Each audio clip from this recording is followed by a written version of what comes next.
2023 yılının gelmesiyle beraber oldukça sık bir şekilde çocuklarımızın enfeksiyon geçirdiğini, sıklıkla dirençli ateşler, geçmeyen öksürükler, tekrarlayan sık enfeksiyonlarla sık sık karşımıza çıktığını görüyoruz. Peki ya bu işte bir yanlışlık var mı? Öncelikle şunu söyleyelim. Bu bilgi sadece Sivas'la ilgili ya da Türkiye ile ilgili değil, tüm dünyada aldığım danışmanlıklarda gördüğüm hikaye şu. Çocuklar oldukça sık bir şekilde enfeksiyon geçiriyor. Özellikle bu dönemde ismini bilemediğimiz, Covid-19 olmayan, influenza da olmayan ama yüksek ateşle seyreden bir enfeksiyon etkeni var. Adenovirüs olduğunu düşünüyoruz ama tabii ki emin değiliz. Çünkü her çocuktan bir test almak ya da o etkenin ismini koymaya çalışmak çok mantıklı bir süreç değil. Aslında benim bu videoda dikkatinizi çekmeye çalıştığım şey, eğer önlem alınmazsa bundan 20 sene 30 sene sonra başımıza gelmesi muhtemel bir sorunla ilgili. Neden biliyor musunuz? Çünkü enfeksiyon etkenleri sıklıkla hayatımıza giriyor. 2019, 2020 ve 2021 yıllarında pandemi nedeniyle yaklaşık olarak 3 sene boyunca çocuklarımızı enfeksiyonlardan koruduk. Bizler de enfeksiyonlardan korunduk. Daha öncesinde sıklıkla gördüğümüz bronşiolit mevsimi olarak isimlendirdiğimiz mevsimde çocuklar hastalanmamaya başladı. Bu bizim için çok güzel bir şeydir ama bir taraftan da beni korkutuyordu. Korkuttuğu şey de şu anda başımıza geliyor. Çünkü ortalama bir çocuk her sene yaklaşık olarak 10 tane enfeksiyon etkeniyle enfekte olur. Ve yaklaşık olarak bu enfeksiyon etkenlerinin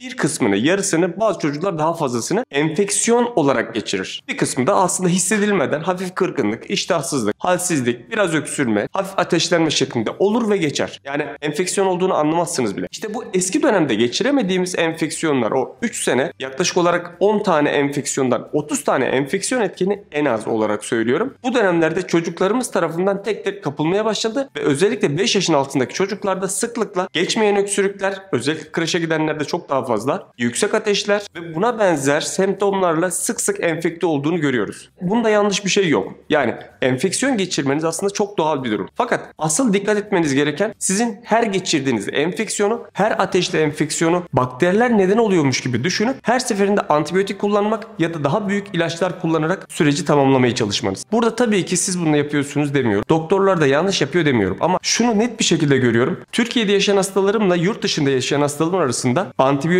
başta olmak üzere ilaç kullanımında oldukça büyük fark var. Maalesef şu dönemde öksürükle, bronşiolitle gelen bir çocuğa standart olarak Corteyr, Ventolin, Budecort, bazı antibiyotikler rutin olarak veriliyor ve çocukta etkenin virüs ya da bakteri ayrımı yapılmaksızın yoğun bir şekilde bunlar çocuklara kullanılması tavsiye ediliyor. O zaman sana ne ya diyeceksiniz. Fakat böyle bir şey değil. Çünkü işe yarasın yaramasın. Burada çok daha doğal, çok daha kimyasaldan uzak, hatta sıfır kimyasal, sıfır bağımlılık, bağışıklık sisteminizi hiçbir şekilde olumsuz etkilemeyecek tedavilerle geçebilecek hastalıklar biraz kimyasal değil, yoğun kimyasal değil.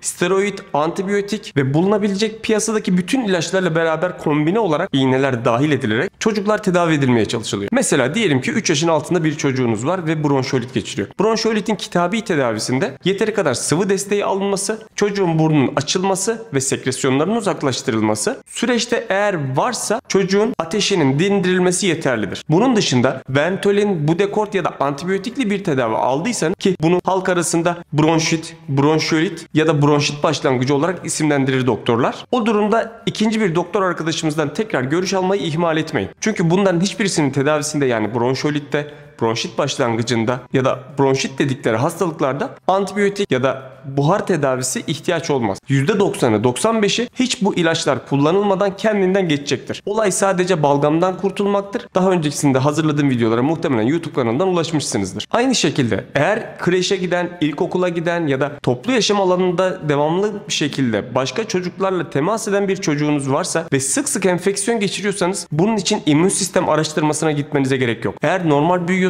vücudunda abartılı enfeksiyonlar yoksa ve geçirdiğiniz enfeksiyonlar genellikle ateşsiz enfeksiyonlarsa, ki ateşli enfeksiyon olması demek antibiyotik alması gerektiği anlamına gelmiyor. Çünkü hepinizin bildiği gibi Covid-19 ateşle geçiriliyordu. Grip ateşli enfeksiyondu. Adenovirüs, rotavirüs enfeksiyonlar, bunların hepsi virüs enfeksiyonuydu ve yüksek ateşlerle seyrediyordu. Dolayısıyla ateşli bir şekilde acile gittiğiniz anda, eğer her gittiğinizde bir antibiyotik yazılıyorsa, sizin artık o acile gitmek yerine acil durumda acile gidip mümkün olduğu kadar çocuk uzmanıyla bir arada adım atmanız gerekiyor. Ve bu dönemde arkadaşlar biliyorsunuz ki influenza mevsimindeyiz. Yani grip mevsimindeyiz. Eğer 2 yaşın altında bir çocuğunuz varsa ve bulunduğunuz çevrede griple, yani yüksek ateşle geçirilen enfeksiyonlar sıklıkla görülüyorsa, ki Sivas bunlardan bir tanesi, grip aşısı yaptırmanızı öneririm. Grip aşısı yaptıracaksanız, eğer daha öncesinde yaptırmamış bir çocuğunuz varsa, 8 yaşın altındaysa önce 2 doz yaptıracaksınız. Sonraki senelerde tek doz yaptırmanız yeterli enfeksiyon bağışıklığını sağlayacaktır. Ve gene eğer bebeğiniz 3 yaşın altındaki bir çocuksa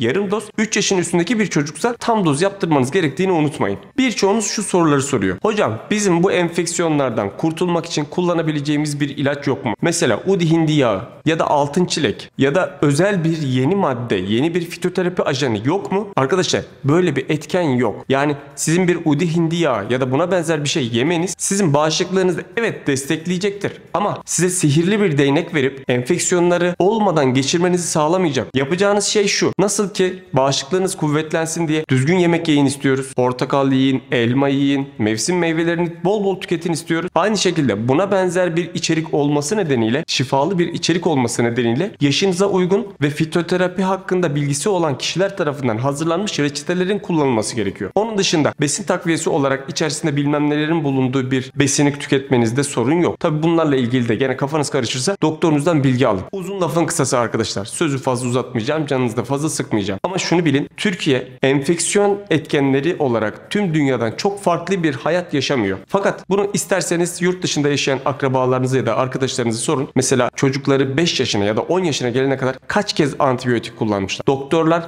kaç kez onları yatırmaya meyletmişler? Ya da kaç kez tahlil aldırmışlar? Bunları bir sorun. Türkiye'de bazen bu işi abartıyoruz. Bununla ilgili yakın zamanda bir video hazırlamayı planlıyorum. Eğer talep gelirse neden olmasın, bir sonraki videomuz olur. Sonrasında fazla tahlil yaptığımız çocuklar psikopatlaşıyor ve depresyona giriyor. Biz yapıyoruz bunu. Aynı şekilde gereksiz bir şekilde ilaç kullandığımız çocukların florası bozuluyor ve bir sonraki enfeksiyon çok daha hızlı bir şekilde başımıza bela oluyor. Şimdilik böyle olsun arkadaşlar. Kendinize çok iyi bakın. Ortam tam müsait değil. Yakın zamanda buradaki setup tamamlanacak ve yeni stüdyomuzla beraber çok daha hızlı bir şekilde bu döngüyü hazırlamaya çalışacağım. Umarım her şey gönlünüzce olur. Hastalıksız, sağlıklı bir şekilde takiplerinizin olduğu güzel bir yıl diliyorum. Kendinize çok iyi bakın. Görüşmek üzere.